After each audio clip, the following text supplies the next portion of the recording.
Singapore's continued survival and prosperity in a rapidly changing world depends on maintaining a capable and trusted government and a united citizenry, said former Prime Minister and current Senior Minister Loong on 8 February.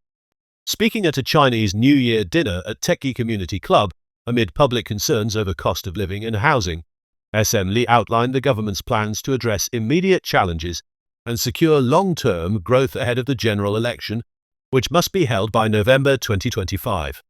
Hsien stressed that Singapore's ability to thrive in an uncertain global environment relies on two fundamental factors: a competent and stable government and a cohesive, supportive population. Even in this troubled world, small countries like Singapore can act and must act to secure ourselves. And what can we do to continue to survive and thrive? Two things, sticking to two fundamental factors that have brought us here. First, having a strong and competent government that anticipates challenges, earns your trust, and makes good decisions to secure your future.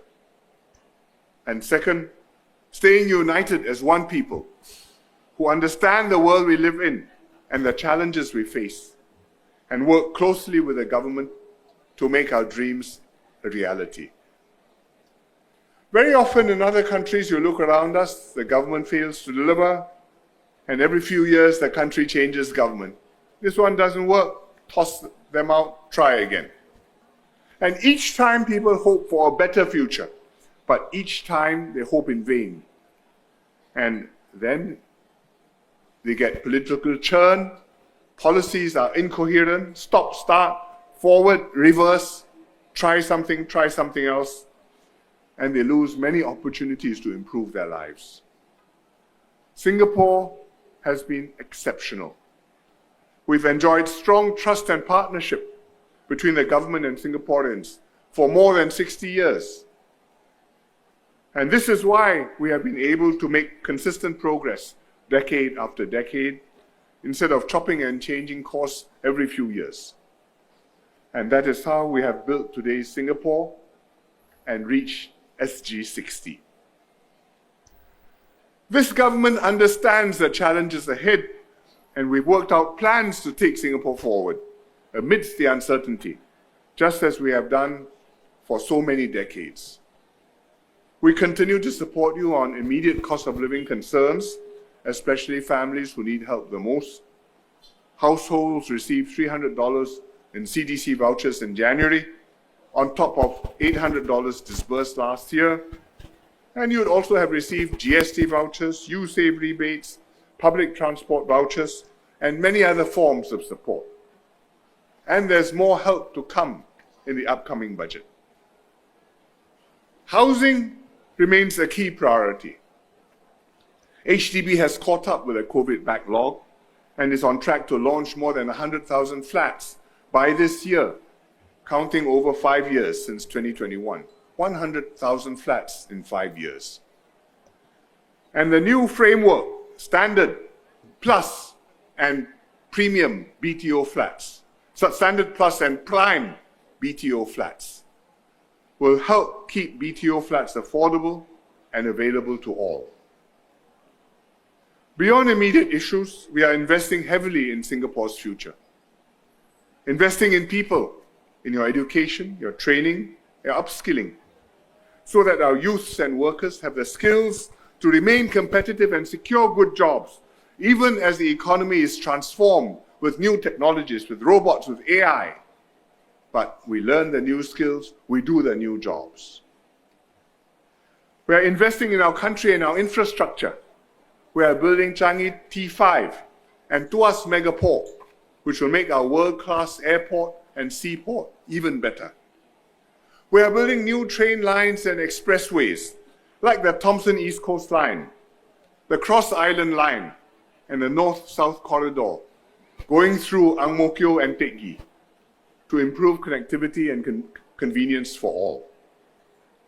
We are building new hospitals and community care facilities, like Woodlands Health Campus, which I opened last year, to take better care of our aging population. And on the East Coast, we are building the Loong Island, a massive decades-long reclamation project to protect us as sea levels rise with global warming. Most importantly, we are investing in our social fabric through Forward SG. Programs like Comlink Plus and the Fresh Start housing scheme will uplift our vulnerable and enhance social mobility. It gives hope for the needy. It gives opportunities for everyone.